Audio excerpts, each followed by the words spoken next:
Bien, bonjour à tous, nous nous retrouvons pour continuer à rechristianiser nos pensées dans cette 6e partie de l'été.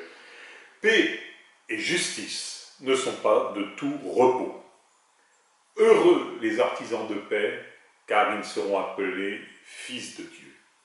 Heureux ceux qui sont persécutés pour la justice, car le royaume des cieux est à eux.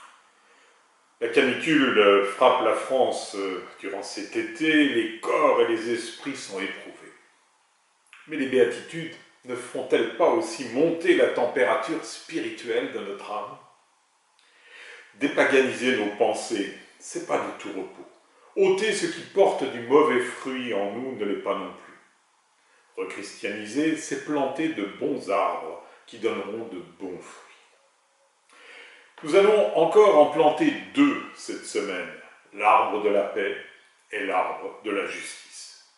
Rien de tel donc que ce temps estival où nous pouvons prendre le temps de faire ce que l'accaparement du quotidien ne nous permet pas en temps normal. Première béatitude, heureux les artisans de paix, ils seront appelés fils de Dieu. La paix véritable est un don de Dieu. Jésus nous a fait un véritable cadeau, un trésor. Il nous a dit « Je vous laisse la paix, je vous donne ma paix. Ce n'est pas à la manière du monde que je vous la donne, que votre cœur ne soit pas bouleversé ni effrayé. » Cette paix, ce n'est pas une trêve comme celle que l'on connaît dans le monde. C'est entre deux guerres. Non, c'est un état auquel il nous permet d'accéder. Lui, Jésus, c'est le prince de la paix, selon Isaïe au chapitre 9, verset 5. Et il nous partage la grâce de son état de fils de Dieu. Donc à nous de réaliser cela pleinement dans notre vie. En partant de ce matériau, cette matière première, sa paix, Jésus nous appelle à devenir comme lui l'a été dans sa vie cachée, un artisan. Donc il s'agit de semer la paix autour de nous, là où nous allons, comme Jésus l'a demandé à ses disciples. Mais dans toute maison où vous entrerez, dites d'abord paix à cette maison. Dans Luc au chapitre 10, verset 5. Lorsque nous entrons dans le métro, prenons le bus, entrons dans un magasin, nous œuvrons pour la paix en apportant la paix. Que la paix soit dans cet autobus. Il n'est pas rare alors que l'Esprit Saint dirige notre regard sur telle ou telle personne en appelant ainsi à prier pour elle. En se comportant ainsi, nous nous comportons déjà en fils de Dieu. Faisons cette expérience et nous verrons combien cela change tout. Nos trajets harassants deviennent champs à ensemencer, nos attentes aux caisses d'hypermarché deviennent source de bénédiction. Deuxième béatitude, heureux ceux qui sont persécutés pour la justice, car le royaume des cieux est à eux. Il y a quelque temps, dans le 4e temps d'enseignement qui était donné, on lisait « Heureux ceux qui ont faim et soif de justice, ils seront rassasiés ». Et bien cette béatitude entre en collision avec ceux qui cherchent à se rassasier des biens de ce monde injustement acquis. Acquis au détriment des faibles, des pauvres, en semant le malheur, en appauvrissant les peuples, en dévastant la nature, en asservissant les démunis. Tout cela, c'est de l'injustice semée et c'est du malheur récolté.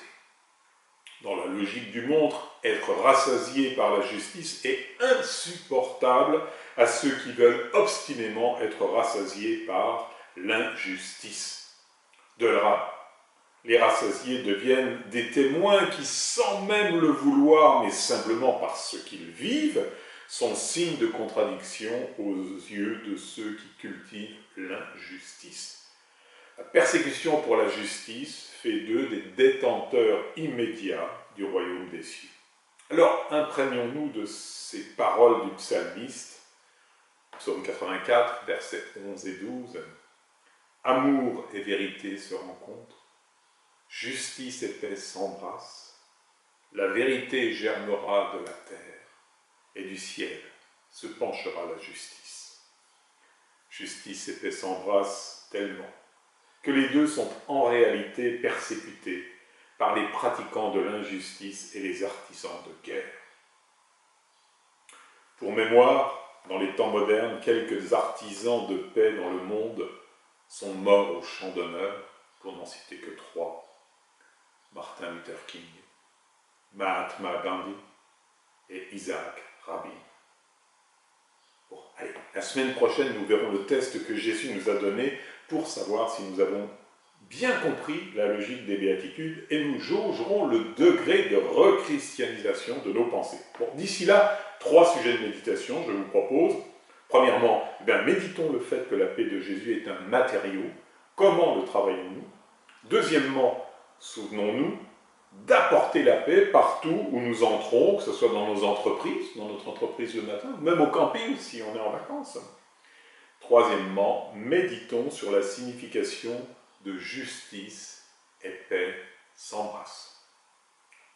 Vous pouvez retrouver cet enseignement sur www.monastère-invisible.com. Vous pouvez le partager sur Internet, vous pouvez l'imprimer, le relire tranquillement. En tout cas, bonne semaine à vous, que le Seigneur vous bénisse et vous garde dans la justice et dans la paix.